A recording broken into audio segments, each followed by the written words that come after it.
পদত্যাগের গুঞ্জনে রাজনীতি উত্তাল, যা বললেন রুমিন ফারহানা। আসন্ন ত্রয়োদশ জাতীয় সংসদ নির্বাচনে বহুল আলোচিত ব্রাহ্মণবাড়িয়া 2 আসন থেকে দলীয় মনোনয়ন পাননি বিএনপি কেন্দ্রীয় নির্বাহী কমিটির সহ আন্তর্জাতিক বিষয়ক সম্পাদক ও সাবেক সংসদ সদস্য ব্যারিস্টার রুমিন ফারহানা। তবে তিনি স্বতন্ত্র প্রার্থী হিসেবে নির্বাচনে অংশগ্রহণ করার ঘোষণা দিয়েছেন, এমনকি পদত্যাগের কথাও বলেছিলেন। তবে এই বিষয়ে এখনো সিদ্ধান্ত নেননি বলে জানিয়েছেন আলোচিত এই বিএনপি নেত্রী।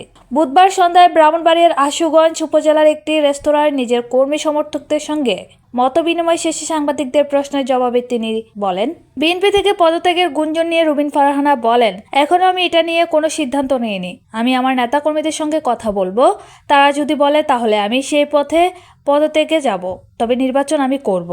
প্রসঙ্গত, ব্রাহ্মণবাড়িয়া 2 আসন থেকে স্বতন্ত্র প্রার্থী হিসেবে প্রতিদ্বন্দ্বিতা করার জন্য বুধবার দুপুরে রুমিন ফারহানার পক্ষে মনোনয়নপত্র সংগ্রহ করেন সরাইল উপজেলা ও যুবদলের সাবেক সাংগঠনিক সম্পাদক আলী হোসেন। রুমিন ফারহানার প্রত্যাশিত এই আসনটি শরিক দল জমিয়তে উলামায়ে ইসলাম বাংলাদেশের জন্য ছেড়ে দিয়েছে বিএনপি। এর আগে মঙ্গলবার 23 ডিসেম্বর বিকালে মোবাইল ফোনে রুমিন ফারহানা বলেন, ব্রাহ্মণবাড়িয়া 2 আসন থেকে আমি নির্বাচন করব।